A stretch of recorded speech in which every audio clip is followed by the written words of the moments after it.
Hi, my name's Kieran and I'm making this video as a result of quite a few comments that I had on my assessment centre video requesting that I do something on how to improve your fitness to be able to pass your fitness test at British Army Assessment Centre. So if you're someone who is looking to go soon, hopefully this video helps you out, and just kind of a bit of a blurb as to me and to give you a bit of credibility, I suppose.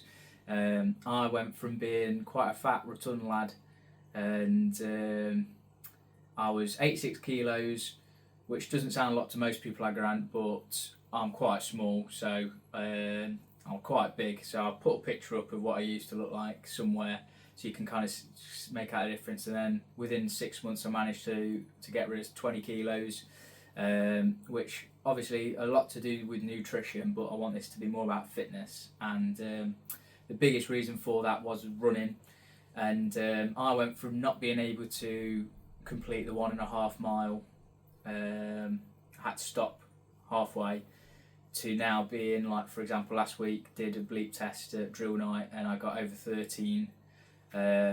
So you kind of see the disparity between where I was and where I am now, which is huge. So hopefully what helped me, it will be able to help quite a few of you. So that's what I'm going to look to do in this video. Now, the first thing I want to say is that the main thing about fitness is running, which I know probably seems really boring, and I thought that too. And weightlifting obviously is important because you do need to be strong, but the bigger factor is fitness and how much your lungs can burn. So I would say focus mostly on running if you can.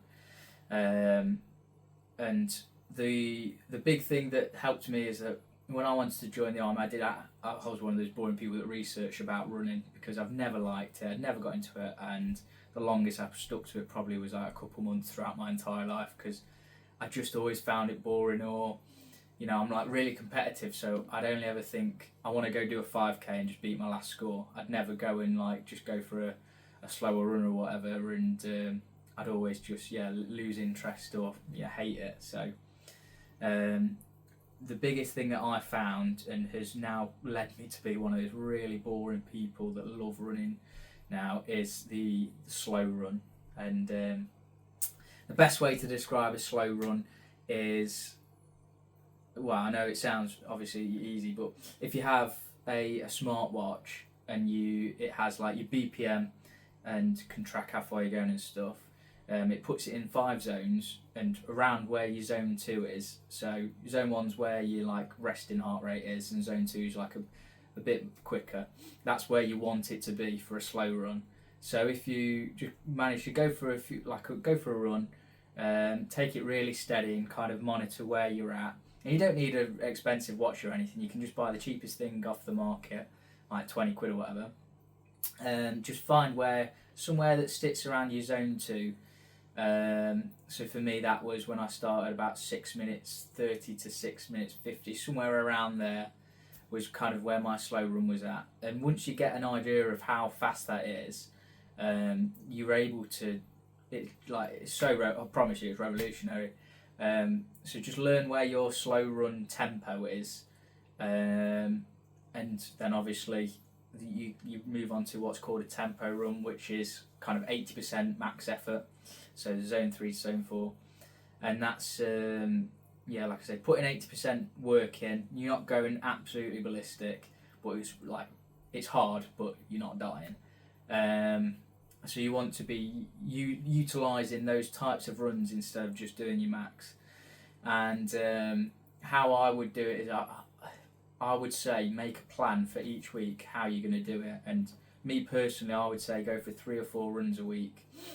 Nowadays I do about 5 or 6 a week, but if you're starting off, start slower. You don't want to get like shin splints or anything, and start with smaller distances, and then gradually kind of build it up so you're progressing.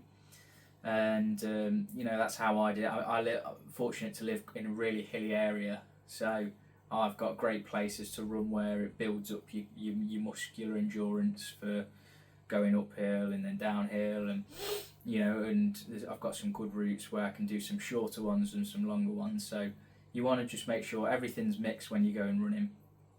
and never kind of keep the same route, else you'll get bored of it.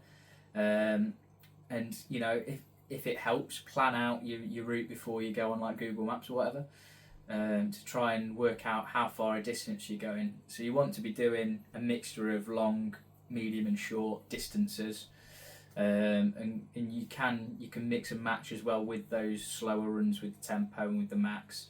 So you could do a tempo run at 5k, or you could do a slower run at 7k, 7 kilometers, or you could even do, if you purely just looking for recovery but wanting to get out, like 3 or 4 kilometers on a slow run's also fine. But it's just having that mixture, not keeping to the same thing every time. It just does your body so much good, and I don't know why a slow run helps so much. It makes you go faster, but it just does.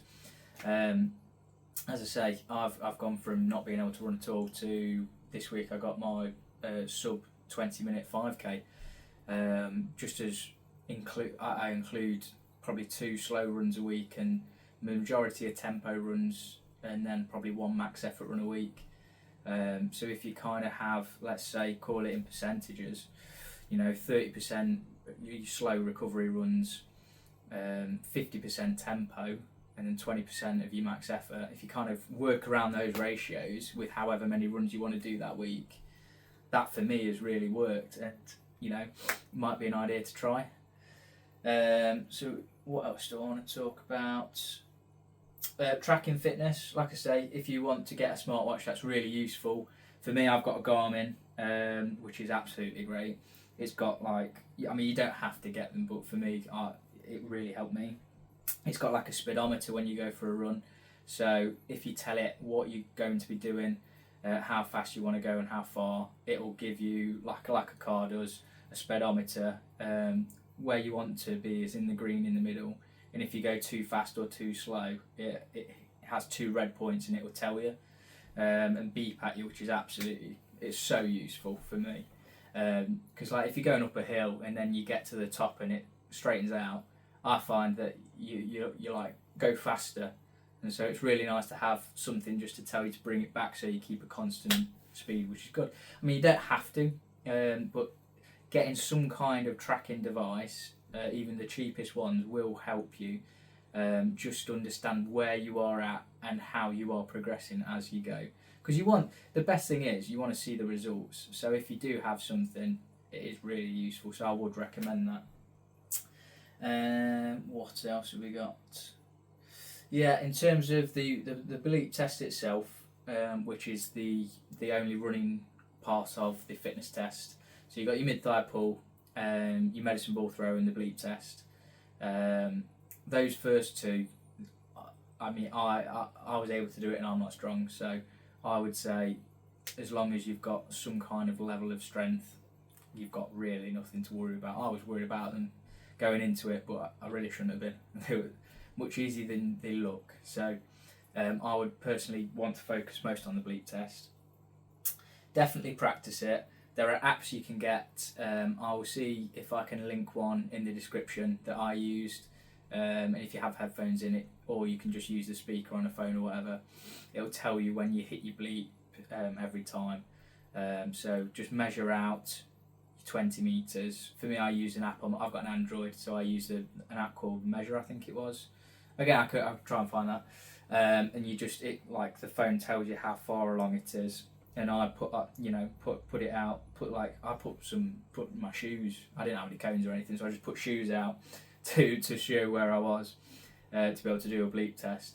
And I really should have practiced it more before I went to assessment centre, which I'm now recommending to you practice it. But yeah, I mean, definitely. And one thing I did do was, it might help, might not. I put it an extra metre, so I was actually doing 21 metres. If you want to go that extra bit further, because it's like anything, like sports, you'll work harder in training to make it easier in the game. Just a little thing to think about. Yeah, you don't have to do it. But in terms of tips for the bleep test itself, it's all about that turn, the turn that you go for. And now there were 2 ways that I found that helped. So you can either do it where you turn the same way every single time you hit the cone, regardless of which way, or you could switch foot how you turn, but that's kind of how you find it. I've tried both ways, and I sometimes mix it up now. Now that I'm a bit fitter, but what helped me when I was trying to get fit was just doing once. So I'm right-footed. I would swivel on my right foot every single cone, and that seemed to help me. So just practice that turning, and you want to be when the beat goes, you want to have been as the beat comes on, you want to have turned that full direction. You don't want to get to it, turn, and then have to wait for the beat to then go again. So mastering how long that beat takes is so useful, because if you're able to match it, it just makes everything so much more smoother, and you're not having that jolt where you've then got to breathe a few times extra.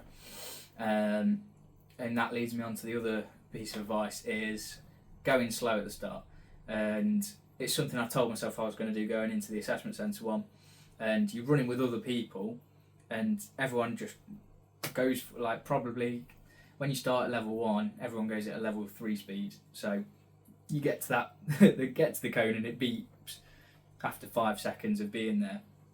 Now I know it's really tough, but try and go slower at the start. It is so slow the first couple of levels, and it would just, like I say, when you're doing your turn, you want to be turning into the beep, and if you're able to do that from the start, you're going to have that extra few percent for the rest of the test. So it's really, really useful if you go slower. So that's a piece of advice that I've got. You get 3 lives, and there are multiple people watching you. So if you do get caught out you don't make the beep, just carry on, focus, and almost use that as a piece of ignition to get you back up for the rest of it, because you've got 2 more lives until you get pulled out. So just because you get your number called out doesn't mean that you're out. Carry on and go as long as you can.